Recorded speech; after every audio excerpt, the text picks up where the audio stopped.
Hello, legends. Today, I caught up with a Cub member named Tony Kofkin. He is the founder, and I don't think he's the CEO anymore because he's put a new CEO in place, but the owner of a company called Kofkin Bond Co, which is a wealth management, corporate advisory, and professional services business that's known for being one of the leaders in dealing with NFPs and charities. Tony is a beautiful man that values family, wealth preservation, and he taught me so much. He taught me about the origins of superannuation and its impact on business and society, trust funds, and inheritance. I learned so much from this episode. I'm sure you will too. Enjoy the show.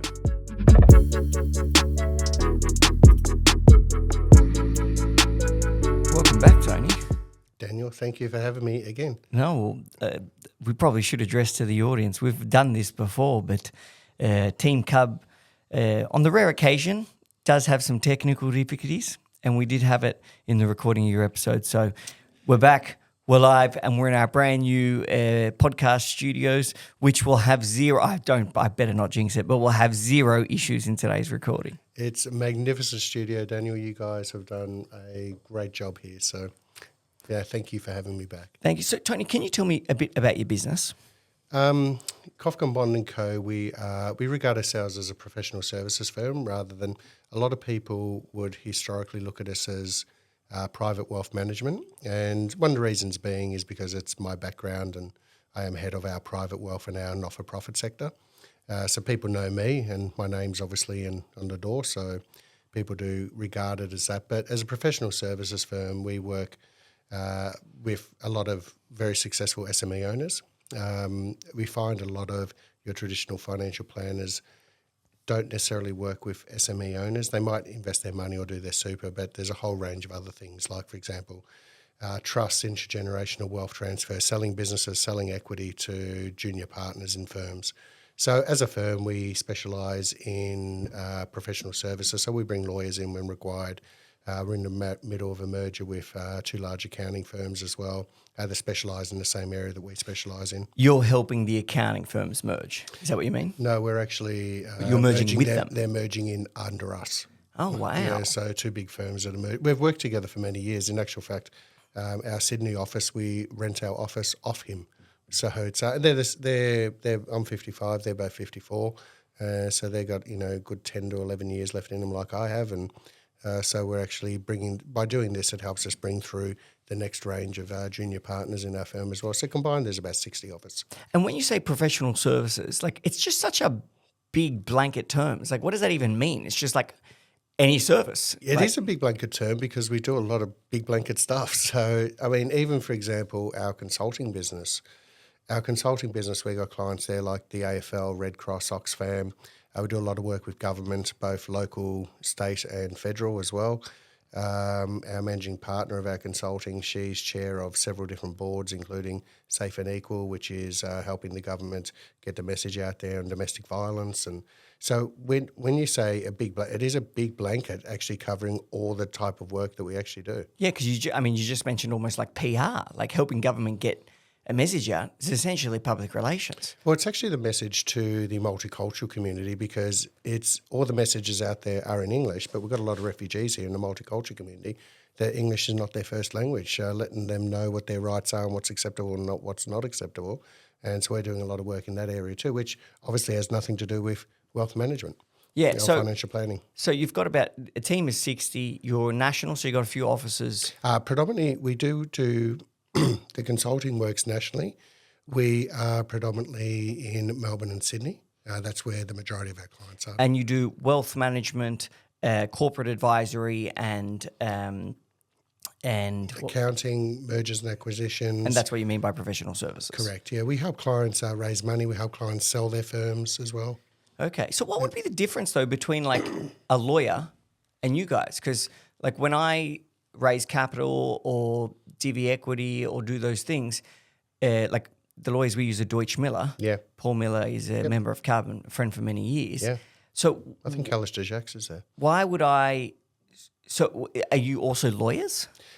We work with lawyers at the moment. We are looking at having our own legal division, but specialising in the areas that we specialise, so not all-encompassing. So we will work with, we do work with lawyers. For example, I've got a tripartite agreement with one of Australia's largest auditing firm for not-for-profits and Australia's most prominent not-for-profit lawyer. So the three of us actually all work together where I come in and do our specialty area, but we also understand each other's work.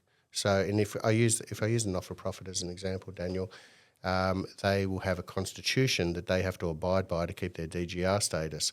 So we work with the lawyer. If the lawyer sees areas that maybe they're not, and that could be in respect to their investment philosophy for that not-for-profit as well, they will bring in me to address that. We'll bring in auditors to address that as well. So it's actually working together. So as an example, we don't do audit and we don't do legal, but we do refer to specialist lawyers in different fields.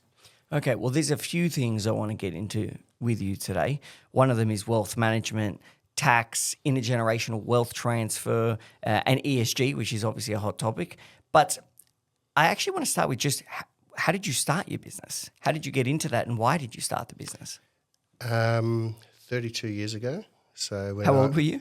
I was, I'm 55 now, so I was about to turn 23, so I was 22. Wow. At the time, I was a baby and I was some 30 kilos ago a professional triathlete. So I put it down to kilos now. It's virtually 1 kilo per year ago. So it's, but I was, come from a swimming background originally, but I was a professional triathlete who busted my knee and quite badly. And as a result of that, my career was over at a young age. And you know, you have a look at these moments in life and they are the sort of sliding door moments, which I thought that was going to be my life. And realistically, I was fit and healthy and living the dream, but broke, as most triathletes are. And I was never an A grade. Well, as most 22-year-olds are. Yeah, pretty much. So it's so I came back and, you know, I didn't follow my mum's advice of stay at university and do all that. I went and travelled the world and was paid to run and ride my bike and swim all around the world. Why in the hell would I want to go to uni? So I came back and I couldn't find a job and I ended up joining a company at the time called National Mutual, working in corporate superannuation. That's when SG Super just became compulsory. So I was just a young, naive kid and I made a phone call to the then CFO of Slater and Gordon and he said, well, it's about time one of you guys returned my call, and that was my first client. And from there, the firm just grew. So I left National Mutual after 2 years and went out on my own. And we had clients like Baker & McKenzie, Minters, Macquarie University, Patrick Corp. So we had some very large clients, all from me just making phone calls. Yeah, and so were you purposely making phone calls for your own business, or did that so it didn't like accidentally happen? You said in your head, you know what, I can do this, I'm going to start my own business. Pretty much. And what was the key, like a lot of people when they start a business, they're searching, they want to obtain that first key client that kind of gets you in the door with others. You can be like, oh, this person's a member, so you obviously should be a member too. That would be my equivalent. How did you actually land the first big client? And do you remember who it was? I was just young, dumb, and naive, to put it bluntly. I knew what I had to do back to front, but I was young. And I suppose I look at a 22 or 23-year-old nowadays as a 55-year-old, and I think, would I take that person seriously? And I was. So it just goes to show that it's the message that you're actually portraying and who you are as an individual when you're talking to somebody. And my first very large corporate client, so I had individual clients who are good clients and big clients, but I'll give you two lessons I learned. First, you need that big brand sometimes, the one that everyone knows. Yeah, well, what was interesting is when I would go in as a representative of National Mutual and all companies, was compulsory now to put superannuation. Historically, it was if you're a teacher or if you're in the fire department or something like that, you would have superannuation, but it wasn't compulsory until 1993, sorry. So what happened was when it became compulsory, all these companies that had 1,500 employees, etc., they might have had super in place for their senior executives, but not for all their employees. So they started ringing MLC and AMP and National Mutual, all the usual suspects, and saying, "Can you come and present to us?" And I was the National Mutual guy who was going to present on why they should be with National Mutual. And back then, it was what was known as being a tied advisor. But why were they doing that? So why did because they had need you to by present? law. So they didn't know who to go to, whether it was AMP or so. There was no industry super funds back then like there are today. But what were you going to present? Oh, you were presenting to manage the super. Correct. Well, the super they didn't have in place. We wanted to be the firm that they chose to put that superannuation in place. Now all employers have superannuation for their employees, whereas back then it was the corporate super funds. So we went in to actually say this is why you should be with National Mutual, or the AMP person would say the same, or the MLC person would say the same. And what I realised very early on is that we were all going there with a different brand, and realistically it was the personalities that were winning over, because there wasn't much difference in the product, wasn't much difference in the fees. You had 4 investment choices pretty much back then, so it wasn't like you have today in respect to all the choices. So as a result of that, it really came down to who you were as an individual, your enthusiasm, your personality, and your ability to be able to bring in, other experts as and when required. And I remember one large firm that I presented to on 3 occasions, and there was something. I was back there on the 3rd occasion, so I knew they liked me. There was something missing. My father was in this industry for many years, although he had retired by this stage as well. So I actually asked my father whether he would come to the meeting with me. And he said, I know nothing about corporate superannuation. I said, I just want you to be there with your grey hair. And basically he was speaking to a whole bunch of other blokes in navy blue suits with grey hair. And, they would ask him the question. He would turn around and he'd say, that's a very good question, Tony. What do you think? And he must have said that 5 times. And we ended up winning the fund. It was a 450-member fund, all lawyers, patents attorneys. So that's an example of, okay, there was something missing. I was there for the right reasons. They liked me, but there was something that wasn't getting it across the line. And it was a new fund, once again, they had to set up. But what I realised after about 2 years of doing this, and you go in there and you see the AMP guy come out and you're going in next, and you just think, waiting for your job. Yeah, I hope I'm not the last one, because they're just going to be so snoozy and not interested, in listening to me. So, but after 2 years, I decided to go out on my own. And what I actually did was I called these companies myself, and I offered them to do a blind tender. And as a result of that, I said, listen, doing a blind tender, we can start negotiating fees. Whereas if you go direct to National Mutual or AMP or MLC, you can't necessarily negotiate fees. And that's how I started winning all these very large funds, was actually going in and charging a fee for service and just doing a blind tender for them and then picking up the fund. And there was one in particular which was a interesting one. It was a very large, very well-known, very large technology company. They already had an existing fund in place, and so I went in and did the blind tender. At this stage, they're privately owned, but I went in and did the blind tender, and MLC ended up winning the blind tender. So I rang the national manager, who loved getting a phone call from me, and I said, good news is you actually won the blind tender, and, X and XY company. And he goes, oh, that's fantastic. He's a big, big client. And he said, Tony, listen, I'm going to come down. I'm going to take you out for dinner. Choose any restaurant you want. I said, well, before I choose the restaurant, I do need to tell you something. You actually already have the fund, but now you actually have to reduce the fees on the fund by $145,000 a year, because that's what you put in your blind tender. So do you want to keep the fund? They still took me out for dinner, but they got to keep the fund. But that was the example of actually working for the client, rather than previously, the previous 2 years of actually working for National Mutual, working for the company. Now, you might laugh at me, so don't. But what is a blind tender? A blind tender is, let's say, if you take a service as an example, and you could have 15 people offering that service who are all specialists, and you like all 15, and what differentiates one, this brand from this brand or from this brand, etc. So you bring in an expert on that product, and that expert will actually go to all the relevant people and say to them, I want you to, here's all the details on the client without giving the client's name. So here's all the details on the client. Here's what we are looking for. Here's what we want to do. Here's what we need to implement. Here's the time frame we need to implement it in. What are your fees going to be if you want to win that? And then I'd get those 15 tenders. I'd sort through those tenders. I'll then come and present them to you, Daniel, and say, here's the 15 tenders. Here's what we're recommending, and here's the reason why. Now, from our perspective, we got paid exactly the same no matter who won that tender. But for the client's perspective, it's a case of you're not just being wooed by, let's say it was a technology play, by Microsoft, who are good at wooing people. So it's a case of that it might be the second or the third one, and sometimes it's not even a fee basis. It's a case of, well, here's the different benefits that they actually offer, or in respect to superannuation, the better benefits that they offered under the life, total perm disablement income protection insurances as well. But so what you're saying is, like, the companies aren't coming in to pitch. They're basically just putting their best deal forwards, and then all the deals get presented in one thing. It almost takes out the human element.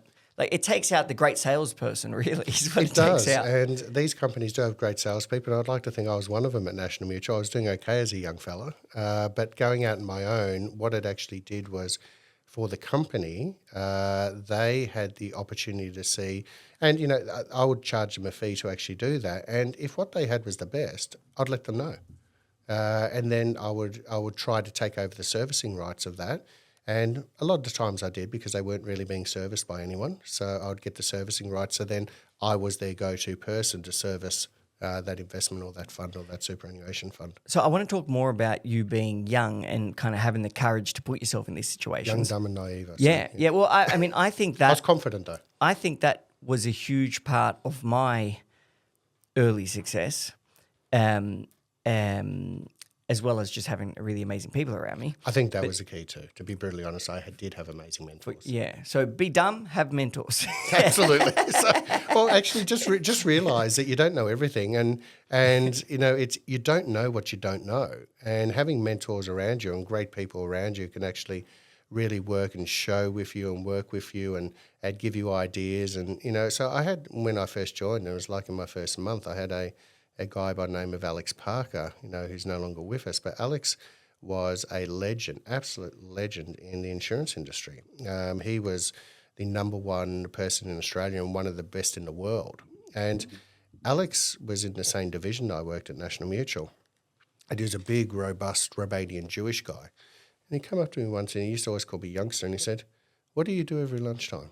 I said, "What do you mean?" He goes, "I see you walk out there, and we're down South Bank Boulevard, and I see you walk across the Yarra, and I see you come in, and you come back an hour and a half later, and you got your clipboard, and what do you do?" And I said, "Well, I'm going out there, and I'm basically walking up and down Collins Street prospecting."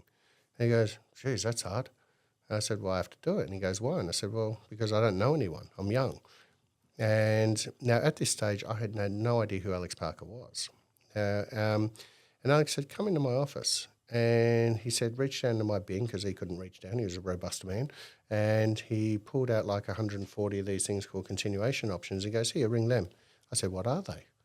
And he told me what they are. And he said, "So how's it work?" And I said, "Well, I basically go and knock on 20 doors and or 100 doors. And I know that if I ask 100 people, I'll potentially get 10 appointments. Of those 10 appointments, I'll potentially pick up 2 clients. It's just my numbers. So I ask 100 people every single basically week of, you know, give me an opportunity." So as give me a shot at the title, as I used to say. And you know, I could be walking into a company that has 5 people. I could get ushered away, but I did it. And of those 140, he said, "Come back tomorrow and tell me how it went." So I went back to him the next day, and he said, "So how'd you go?" And I said, "Well, I only got to ring 19. And he said, "But I gave you like 140 of them." And I said, "Yeah, but I got 19 appointments." So it's, and that was once again just being totally young and naive. Now, for Alex, if it wasn't worth $20,000, he wasn't doing it. But for me, a $4,000 or $5,000 case, and all of a sudden I've got 19 of them, was a huge opportunity for a young guy who's hungry. And I said to Alex, "Well, you know, if I put this in place, how much do you want?" He goes, "You can take me out for lunch once a month." And that's what we did. And we had a great working relationship. See, but I actually think that story, while being a great story regarding work ethic and sales, is actually a better story regarding finding a mentor. Oh, yeah. Because, like, finding a mentor is one of the biggest things that's spoken about on our BOA app, our digital networking platform for early stage business. Everyone's looking for mentors and people to help them. But mentors, in my opinion, are looking for themselves younger. You know, they're looking for who's the person who, like, did the things that the other people wouldn't do. Who's the person actually doing well? You know, because you don't need a mentor to do well.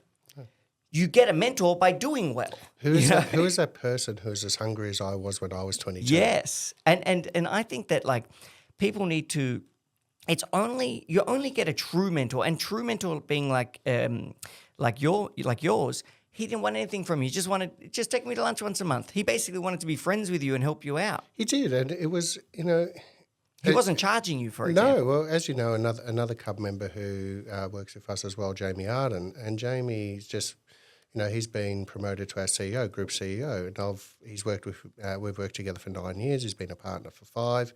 I stepped down as group CEO. He's now taken the reins, and it's interesting because from my perspective, I realised 2 years ago that I can't teach him anymore. And if anything, he's going to learn probably some bad habits from me moving forward, because I've got to the stage of my life where I'm looking a bit more like Alex was than what the young 22-year-old was. So it's and so we brought in a chairman who I've known for many, many years and have a huge amount of respect for. And, Matthew, he was the ex-CEO of a listed company, and he said, and he's a year younger than me, but unbelievably successful. And he said, Tony, are you coachable? I said, no, I've never been coachable. But people I respect, I learn from, and they're the people I want to work with. And I said, but Matthew, I want you to actually, because we're a growing firm, substantially growing and taking over and buying other businesses and taking over other businesses or merging with other businesses, I need you to actually start mentoring Jamie now. I want this firm running as if it is already an ASX-listed company. And so for the last 2 years, he stepped in and he started mentoring Jamie and mentoring me as well, without any doubt, amazing man, and also mentoring our CFO. That has actually totally changed our organisation over the last 18 months. So as a mentor too, I think you also have to understand when it's time to say, I can't take you any further, but we need to bring in someone else. Now, in my case, there's a financial incentive for both Jamie, and he's a shareholder and a partner. There's a financial incentive for both of us to be able to help him grow, and takes a lot of pressure off me as well in respect to the organisation. But that's where, I was his fitness coach at his local footy club. That's how we met. But see, there's mentors for different things as well. Correct. Like, I have a lot of mentors, and I listen to all of them and respect all of them. Otherwise, I wouldn't count them as a mentor, and want to be like all of them in a lot of ways. Otherwise, I wouldn't think of them as mentors. But like each of them also has a strength, like a thing they used to get to the top, whether it be like mental strength, character and PR ability, financial literacy, like innovation and entrepreneur. All these people, all these great business people, they all have, there's not one way to the top. There's many, many ways. And so they've all got a different way. And one thing that I had a conversation with someone just on being mentorable, if that's a word, because largely if someone looked at me, they would be like, he's not he wouldn't be an easy person to mentor or to like teach. But that's why you're successful. But I think I am. Well, you are, but that's why you're successful. I don't look like it, but when they talk, I listen, and they just don't tell me do this. Correct. Like for example, Boris. Yeah. I mean, I'll use 2 mentors as an example. Yeah. Mark never tells me what to do. He basically asks me what I'm working on and what are the problems I'm having, and just literally just talks. And if I ask him for something, he always helps. Like he's never said no to me. But he never tells me what to do. My old man, when I was younger, he would say, like, don't do this, do this, trust me, it's right. And I'd be like, nah, fuck you, I'm doing this. Like, I'm righter. I'm righter. I'm more correct. so he learned, okay, don't, when I'm telling Daniel what to do, don't say do this. Say, if it were me, I would do this. And I actually noticed him change how he was telling me to do things. Instead of saying do this, he'd say, if that was me, if that was my business, I'd probably do this because of this, And therefore it gives me, the mentee, the opportunity to feel like I got there myself. Then you're more double down. 100% agree with you on that. And, I was absolutely blessed that my first ever male role model and mentor was my father, who's the most beautiful human in my life, without any doubt. So no offense to my mum if you listen to this, Mum, but Dad was genuinely the most beautiful man that I've ever known. So he taught, and he was a very peaceful man, had so much empathy, but actually, and quiet and a little bit introverted as well, which is definitely not me. But he was very competitive, and he is still quite confident. But just because he was quiet and he wasn't outlandish or boorish or out there and, pumping his fists up in the air, didn't mean he wasn't a very competitive man. But he was an amazing man, amazing mentor, amazing in how to be a father, a husband, a proper man, of how to, respect women and my sister and things like that as well. And He was successful as a whole in life, like a complete human being. this is a man who would come home to ensure that he had, from work, to have dinner with his family every night, and then would go back to work. And I didn't know what time he got home from work, but, sometimes it wouldn't be till 10 o'clock at night, and he was up at 4:30 every morning to take me swimming. And he would sleep in the car whilst I was swimming training. So now, when you're young, you don't appreciate that, and it's like, your comment with your dad, no, Dad, I'm writer. And, I've got 27 and 25-year-old sons, and same conversations, so it's, and, I couldn't be more proud of the two of them. But I'll give you an example of my oldest one, Josh, who's now 27. He was probably about 14 at the time, 13, 14. And this when I was still fit. I came back from like an 8-hour bike ride because I was coaching triathlons as well, just for a bit of spare time. And he said, "Oh, Dad, do you want to come out and kick the footy?" And I said, "Listen, I'm tired, I'm exhausted, hamstrings a bit tight." And he just looked at me and goes, "Oh, well, I suppose I could just sit indoors on this nice day and just play PlayStation like you don't necessarily like me doing all the time." I just looked at him and said, "That is the best reason for me to go out now and have a kick of the footy." Touche. And it was brilliant. So it wasn't just a case of, or throwing a tantrum. He actually told me the reason why I should actually be out there, because isn't it what you always tell me to do? And I thought, great. But that's the type of thing when, he's a great debater, as you can obviously imagine as well. So it's, but when you actually have a look at that and those things, you think, okay, maybe I've done something right here. So what were some of the biggest lessons that you learned from watching your father be the man he was? How to respect everyone and how to love his wife, how to be a beautiful man, a beautiful father. My mother was the disciplinarian in the household, and it wasn't a case of you wait till your father come home. We were all scared of my mum. So I still am. She's 85. I'm still petrified of her. But it's in a loving way. But with Dad, it was a case of he just bent over and did everything for you. When you had a school camp, he went on to school camp. He was the only father. There was, 3 or 4, Mrs. Wade and Mrs. Natoli, Mrs. O'Flynn, and my dad, always there with the, helping the school camp. So he would be at every sporting event. He was the table tennis coach at my secondary college. He was, when I was in Cubs, he was a Cub master, and do exactly the same for my sister. So on top of work and everything else, he did so much with the family, where for me it was just a natural progression that, it's, Laura asked me a question last time we met, what does being an entrepreneur mean to you? And my answer was, I thought about it, and it was just freedom. And what I mean by that is, I never missed any of my children's sporting events. I never missed, because that's how I was taught. So I think some of the greatest lessons he taught me was, to be successful, you don't have to be an absent father. And so, and I think that was something that was wonderful. And I always knew that I could go to him and, like what you were saying, he would give me advice, not necessarily something that I always wanted to hear, but he would give me the advice that he believed was right for me. Yeah. Now that's. He taught me to be disciplined and a hard worker too. He showed you that. Yeah, but he did it with sport as well. So he knew that by me being involved in so much sport, I wasn't going to end up in jail because I was too tired to go out at night. I was in bed early. So. But see, he was all. It's amazing how real leadership is demonstrating, what's best, not kind of saying what's best, and it translates directly into work. Like leadership of a family, I assume I haven't done it yet, but I assume it's like being a leader at work. People want to see that you are kind. People want to see that your work ethic is through the roof. People want to see that no matter what, basically they want to see I'm better off with this person than I am without. And also there's an element of I kind of want to be more like this person.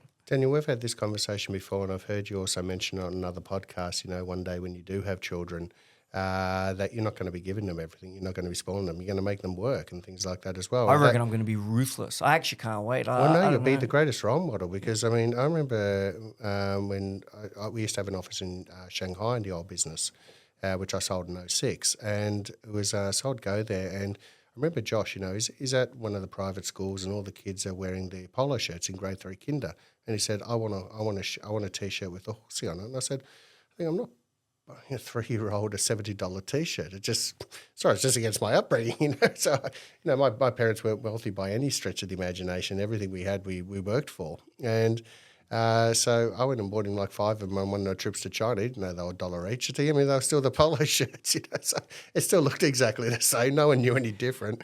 And I would argue he's a lot smarter. Absolutely. So, he's actually very good with his money, that boy too, I tell you. So, there you go. Probably learnt. He probably learnt. But in terms of, I just wanted to throw back quickly. We briefly spoke about superannuation. Yeah. Now, you kind of blew my mind for a second there. I never thought of the concept that super was like just started. So at one point, like you could be like my company, we're not paying any super. So technically, our costs are 10% lower. And then 11 now. 11% lower. And then the government came in and was like, you know what, we're going to lift everyone's costs by 10%. We're going to eat all your margins by 10%. That must have been a big shock to the business world, no? Well, it started at 3%, but that was in lieu that year of giving a 3% pay rise. But if you notice now, we've had the minimum wage has gone up, but super has also gone up as well. So it is now an impost on your bottom line. But at the end of the day too, it was actually brought in for a reason, and that was, as a country, we're a small country in respect to large in size, small in population. And back in '93, even smaller. I think we're only about 16, 17 million at that stage. So when you consider it, we actually didn't have the population to support our aged care. So we weren't going to have enough taxpayers to pay for the age pension. And, your parents are migrants, my parents are migrants here, and when they actually came, anything that they've got now in their retirement, they've had to work and then save some money and then buy it with after-tax dollars. So as I said, superannuation has been around since 1920-odd, but it was only for a select few government employees and things like that. So it was for a select few or large organisations. But when it became compulsory for everyone, it doesn't matter whether you vote Liberal or Labor. Paul Keating, what a great job that he actually did in actually making it compulsory, because now anyone who is basically under the age of 30, if they just turn up to work and earn the minimum wage, they will retire with so much money in their superannuation that they'll never qualify for the age pension. Whereas, once upon a time it was, I'll pay taxes all my life, I should get the age pension. Well, now you're actually going to have so much. So whereas we have a generation of, say under 30s at the moment who are struggling to buy property as an example, but they actually don't have to save for their retirement, whereas our parents had to save for the property. There was no credit. If you want TV, you save for the TV, and also had to save for their retirement. Now, this was back in the day when the highest marginal tax bracket was at $52,000, which was only 32 years ago, and $6,000 was the tax-free threshold. So from that perspective as well, there wasn't a lot of money left. So when you consider that, it's a case of they were still doing it tough. Yes, property prices were a lot less 30, 40, 50 years ago than what they are today, but you've got people earning some very good wages today, not having to worry ever about retirement. And I can tell you now, so it's, yourself and Laura, you're quite young. I'm assuming you're not thinking about what life is going to actually be like when you're 60 or 65. I'm going to have 2 jets, big yacht. I'm going to be sitting somewhere in this house. I know exactly where I'm going to be. Well, you know what's going to happen for me at 60? All of a sudden, that's 5 years ago. So it's 5 years and I'm age 60 and it's like, how on hell is that? How do I, at the age of 55, have a 27-year-old? He should still be 5. So I go to the football now with this man who has a big beard, and he's my son, and it's funny. But I think this is the key: is that when it comes to things like superannuation, it is an impost on business, but it is also magnificent for the economy, because if you think of Australia even since '93 as an economy on the back of China, Love them or hate them, they're our neighbour and they like the stuff we dig out of the ground and stuff we grow on top of the ground. Great neighbour to have because they're a lot bigger than us, have a lot more money, and they like buying our stuff. Magnificent for our economy. And then secondly, it's a case of we've got a superannuation system so that anyone who works is going to be looked after when they actually retire, number two. And then thirdly, what happens when you put away that 11% for yourself and for your employees, as an example, that money has to go somewhere. So what's it do? It actually buys infrastructure, it buys shares, it buys property. So it's actually, if you think of a country that has, 26 odd million people, we are batting well above our average economically. We're still paying too much tax, and that's another discussion, but things like that. But it's, we are batting well above our weight without any doubt. And do you believe that's because of superannuation? I do. I believe superannuation is a part of it, and I do believe having very wealthy neighbours is a second part of it as well. So, and stuff in the ground. Stuff in the ground And that lots of space to grow things. that people need. Yeah. And so could you make the argument that superannuation is a gift from the business world because the businesses are paying the super? Originally, you can't say that. Now it's just nothing but it's like, I would much prefer my payroll tax bill that we have to pay every month. Be gone. Yeah, I would much prefer to put that into my work colleagues' superannuation than to give it to a government because they can't manage a budget. So I see that as a complete waste. But if I could put that into, that large amount of money that we pay into a superannuation for all of my work colleagues. Money well spent. Well, it's going back into the economy. First of all, anything that goes in, the government gets 15% of it anyway. So it's going back into the economy. It's buying shares internationally. It's making us a superpower as a country. So from that aspect, won't get onto politics too much, but it's more of a case of we could do so much better as a nation. So if I'm going to pay it, I'd prefer to pay it where there's advantageous for the people who really bend over backwards. I'm so blessed with the people I work with and they inspire me, to get up every day and my clients and them. So I would love to give my payroll tax to them. And so when super started, so 1993, if you were like Telstra, and you had thousands of employees. Telstra already had their super fund in place because my mum used to work at Telecom before it was Telstra. Okay. So they actually had a superannuation fund in place, so did BHP. And why did they do that? Because they were so large. So they had to? They were forced by government? No, so remember Telecom in the day before it became Telstra was government owned. So being government owned, they were actually classed as so you had all these companies that were actually today are privately owned, were once government owned. So government entities had super. So, okay, let's say you weren't But a you government. usually got paid less. So I say not anymore, but when you worked in the public service, you usually got paid less than what you did in the private sector.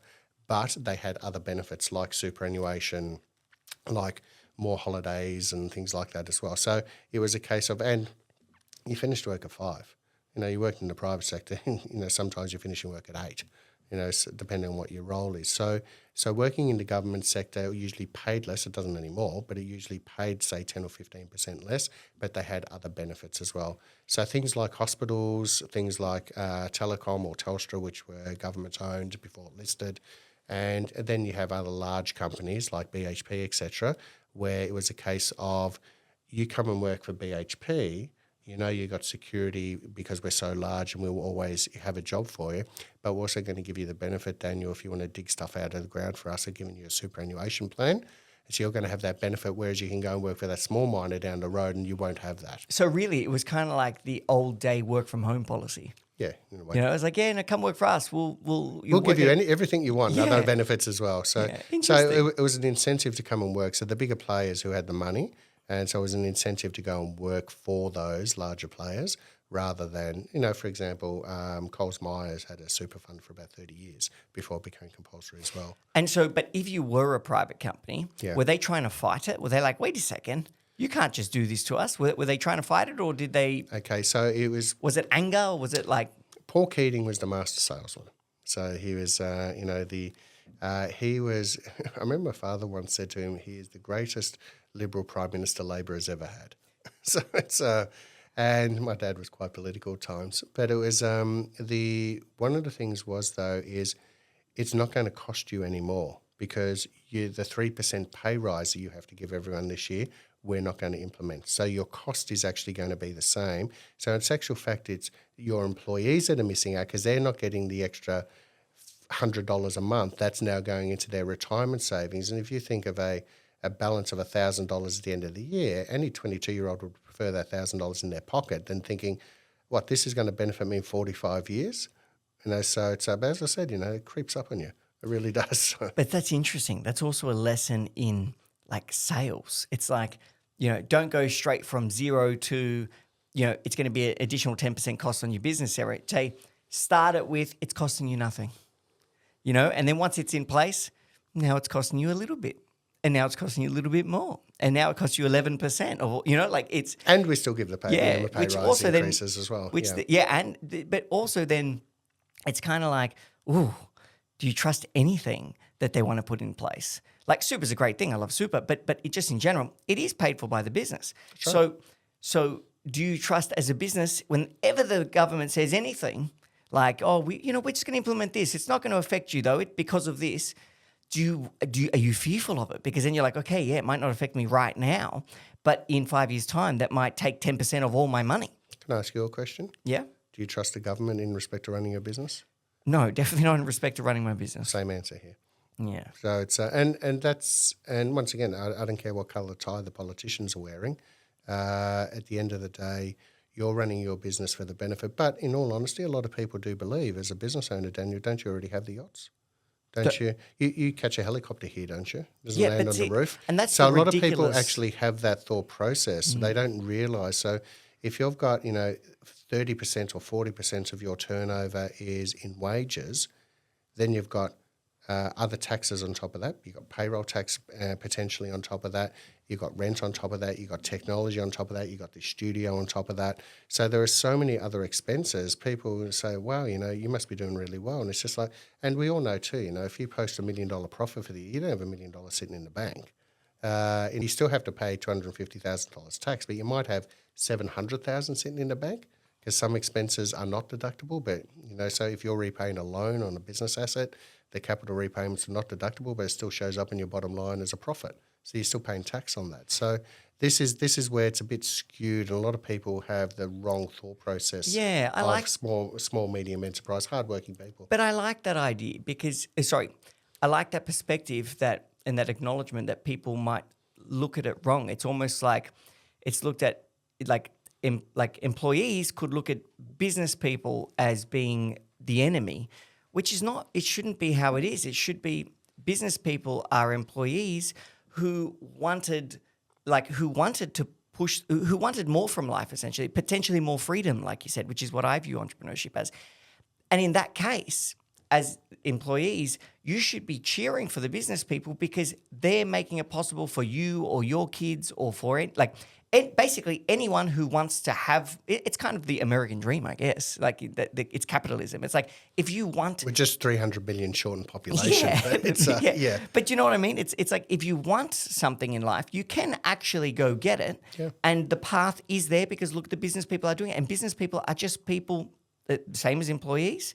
They're just people that wanted something potentially different or accidentally fell into it, and now they're in that. There's a lot of reasons why, but it shouldn't be the us versus them. It should be let's create a system that enables anyone who wants more to be able to get more. They do have to walk through fire and lose 2 legs to get it, but they can do it. That's right. And when they do it, we can cheer for them because they're doing it for us. Like it's an example of us. And if my child wants to do that, whether or not I want to do it, because it's not for everyone, and not everyone needs it. It's not a necessity. But if my child wanted it, I'd want my child to be able to be like, wow, I can see that person did it, so I want that too. Like, I think that's an interesting and almost polarizing topic because it can create two sides, whereas I view it as one side. And also the people that start the businesses then are helping those who don't want to start the businesses too because they're like, that's well, right. Great, I can, there's a lot of intrapreneurs, they call them, like, I want to do a lot of really cool, innovative things, build a business, but I don't want to take the financial risk and have the last burden on me. I'll work within a business that I can have that growth and I can have that pride and that income without having to do that. So I think it's just a win for But I think it maybe I is. just love business too much. I don't know. Well, no, but I think, as an example, as an organisation, if we are, if I'm a rainmaker in our organisation, I'm the one bringing in the clients for however I do it for whatever reason. But I've got one at the moment. She is an amazing young advisor. She's got all the greatest attributes of the world, but she also actually quite enjoys being a rainmaker. What do you mean by that? She will actually bring clients in. She just won't sit back and wait for clients to be given to her. So she'll actually go out and bring clients in because she loves what she actually does. And, and there's other areas where I bring her in because that's her area of expertise. There's other areas where she'll bring me in because it's my area of expertise as well. So we work together as a great team, well, the whole team does. But as a result of that, you see her real spirit and her growth in her. She's been, it's not a surprise, she knows this, but she's been fast-tracked to partnership now as a result. Why would I want to lose someone like that? Why wouldn't I want to be working with them for the next, she might not want to work with me when I'm 85, but for the next 30 years. So it's, in 30 years' time, she's only, close to my age. So it's, but I think that's the key is that you can actually, and even when you're thinking about the corporate advisories, what I always say to people have, what is your succession plan when you're actually going to leave? Are there people in here who you can actually start bringing through now to free up your life without costing you more money, and they can end up buying this business off you rather than going out there? So, and the example I just gave is that. And I like that because it's passing on the baton. It's kind of like this thing that I built, is people that have helped me build it can then take it and Absolutely. Take it to the next level or take it to its Absolutely. next stage of life. Like I love that intergenerational concept. And one thing that I'm sure you do a lot with is actual intergenerational wealth transfer. In Australia, I read an article the other day that we're having like the largest wealth transfer in like a country's history at the moment. Yeah, forever. Yep.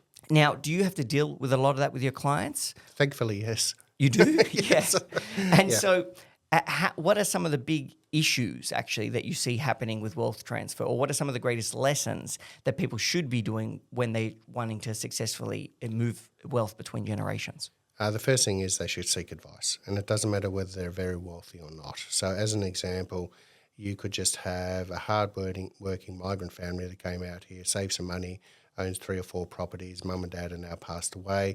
They might have just been working in a factory, say the Ford factory or something like that, but they saved their money and they bought property, and those properties now, because it's in Australia, are worth a fortune. Their kids are about to inherit those properties. Seek advice. And what I mean by that is having your estate planning, first of all, you get your ducks lined up, having your estate planning set up correctly to ensure that, the more children in the family, the more opportunities there are for one of them to be feral, or to go off the rails. So making sure things are set up through, for example, a testamentary trust, because once again, why pay tax if you don't have to? So as an example... Can you explain how that works with a testamentary trust? So bearing in mind it's not legal advice, but I'll give you an example. This is just a conversation. Correct, yes. So it's not advisory at all. No, but if you... So, and I'll use my example, me personally, that's the best way of doing it. So I'm a business owner. I own assets through family trusts. I've got an investment trust. I own other companies through trusts as well, not just Kofkin Bond. I've got a self-managed super fund set up, and I have 2 adult children that are not my partner's children, but we've been together. She's raised them for 20 years with me. So from that aspect, it's your nuclear family. I won't quite say it's modern family, but it's your nuclear family. So in the event of my passing right now, it's a case of, well, what is going to who and how do you do it in the most tax-effective manner? And from my perspective, I have no assets in my personal name besides an ATM card that might have 20 grand sitting in it, but that's basically it. So otherwise there is 0 assets in my personal name.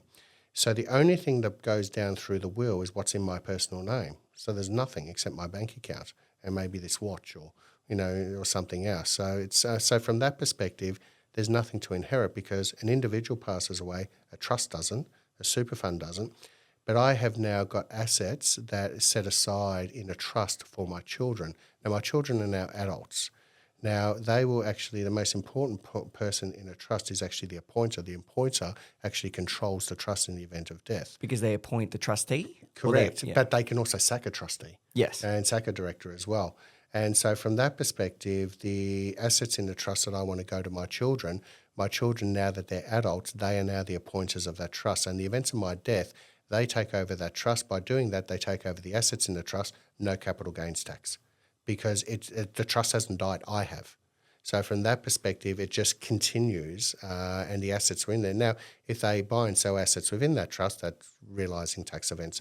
But also too, my life insurance as an example, which I have set aside for them, I've set up a testamentary trust. So that goes into the trust. So if they were to bless me with grandchildren one day in the future, the thing is they could, and those grandchildren, they're minors, are under the age of, say, 18, they're not working, they might be 3 or 4 years old as an example. They could actually pay an income at the adult tax rate of $22,000 tax-free to start with. It's the $18,500 tax-free threshold plus the low income threshold. So basically, if say Josh had 3 kids, there's 3 grandchildren there, he could pay $66,000 down to them through the testamentary trust tax-free. Can't do that in a family trust. In a family trust, it's only $416. Then it's taxed at 66%. So it's actually getting advice. Now, this is for a complicated structure. You've just got a mum and dad. Mum and dad have a house, have a couple of kids, might have an investment property and have superannuation fund and some life insurance. They're your typical mum and dad.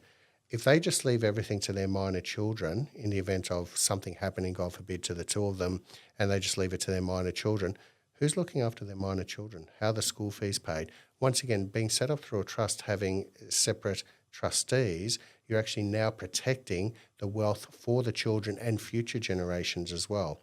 Because you can, so as an example, I've been asked by clients before, would you act as a trustee? And I said, I can't because it's a conflict.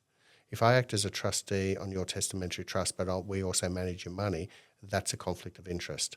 So you can state but can actually work with your trustees if you choose to. But they have to have the right to be able to sack us if they don't like us. Otherwise, once again, it's a conflict. So when it comes to the estate planning, everything I've just told you is legal at the moment. It's about keeping out the sills and the deals, the future son-in-laws and daughter-in-laws who, it's There's risk there. There is risk there. My first marriage didn't work. Okay, but I have 2 beautiful sons as a result of that. You're keeping away the tax man. Why pay tax unnecessarily if you don't have to? So having all these structures set up correctly for Mr. and Mrs. Smith, who just have that super fund and things like that, but their estate in the event of their death, you include their life insurance, their superannuation, let's say they're in their 40s or 50s, their superannuation balances in their house, that could be $3 million.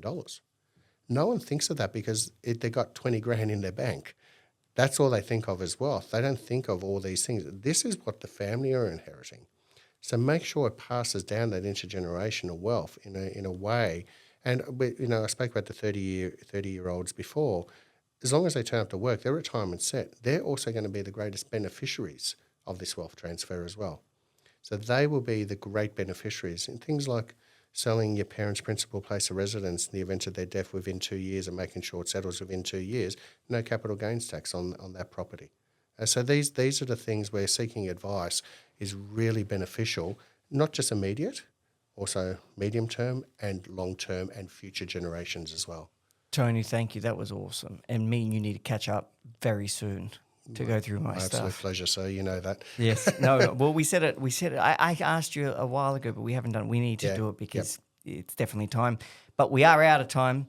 I want to thank you so much again for coming on. My absolute pleasure, Daniel. It's always a pleasure seeing you and Laura as well. Yeah, and I think this episode was better than the first one we did anyway. I think it was. This was killer. I absolutely loved that. I learned so much. Thank you. And I love chatting to you as well. And congratulations to you and your entire team. Thank you. I want to say this openly because besides Laura, I know your Melbourne team very well. They are amazing, absolutely amazing the way they treat you down there. And it's we actually hired your boardroom down there, and Tara, I'll give a shout out to Tara. She was coming in every half an hour to make sure there was water there. And one of my partners turned around and said, how in the hell do you hire someone like that?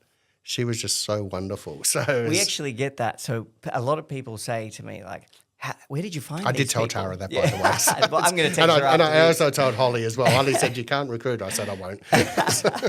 Well, no, thank you. Thank you so much. I love congratulations to you and all your team as well. And to our listeners, if you want to get in contact with Tony, which like I'm going to do, go to cub.club/podcast and you'll find his details there, along with his company, Kofkin Co. Sorry. Kofkin Bond Co. Kofkin Bond Co. And much more content from Tony, including favorite book, greatest lessons, and lots of other stuff. I don't know. I'm rambling on here. But Tony, thank you once again. Thank you, Daniel. Hope you enjoyed the show.